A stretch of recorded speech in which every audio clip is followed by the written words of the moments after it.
Go. From the PEP Radio Newsroom, this is the morning news blast for October 4th, 2025. Buckle up, folks. This is going to be a turbulent ride. LGBTQ Nation is reporting a story about another Dunning Krüger effect specimen moron. Anti-LGBTQ plus Representative Tim Burchett, the Republican from Tennessee, said that he's working to drag Netflix executives in front of Congress for broadcasting a transgender-inclusive children's cartoon that was canceled 3 years ago.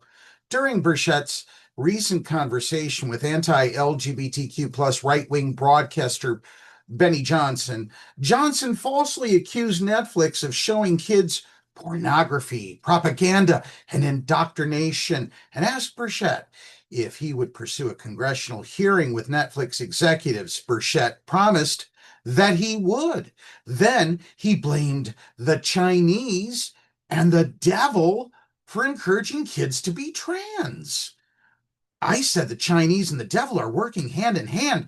I'm not sure which is which, but that is exactly what is going on. The demonic thing is a power of suggestion, Burchett said. We can't allow it. It is indoctrination and it needs to stop. Burchett has previously published anti-trans social media messages and voted against the Equality Act, federal legislation that would include sexual orientation and gender identity into existing civil rights laws. Well, he did that because Burchett is a Nazi frickin' bigot. He's a goddamn moron. Okay, the Chinese and the devil making kids trans, that's like saying that Burchett became a representative because he made a deal with the devil because he could play his fiddle faster than the moron down in Georgia. Where do you people come up with this crap? Johnson is a conservative YouTuber with 2.9 million followers, most of them morons, who is called affirmative action Nazi-level thinking. No, you know what Nazi-level thinking is? That's the moron in charge of the White House, Stephen Miller, aka Joseph Goebbels in new created fashion. He served as the chief creative officer for the anti-LGBTQ plus conservative group Turning Point USA, and allegedly was part of a Russian government-funded media company established to push Russian propaganda. There it is, folks. There it is. And disinformation to American audiences. Burchett is a moron who has no business being in Congress. And Johnson has pushed the right wing that the trans movement is radicalizing the mentally ill into becoming violent terrorists who target children for murder. None of that makes any goddamn sense. None of it. In reality, the vast majority of school shootings are committed by white, cisgender men. Okay? Now that we're clear on that, here's more morons.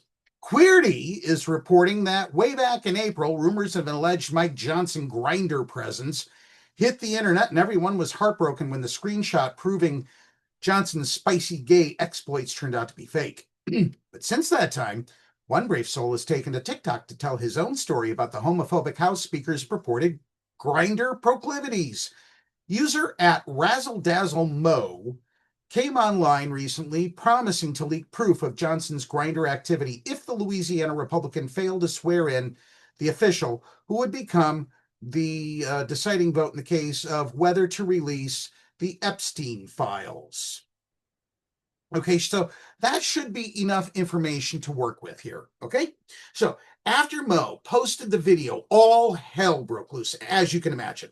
Shortly after the announcement this week, the video was wiped from the map, along with anyone who stitched or duetted it, leading viewers to wonder whether Mo's claim was just another hoax. Well, after posting a few updates this week, where Razzle-Dazzle Mo explained that he was consulting with lawyers and was terrified for his safety after being doxxed, folks started wondering if ever we're going to get actual confirmation of Mike Johnson's alleged Grindr dalliances.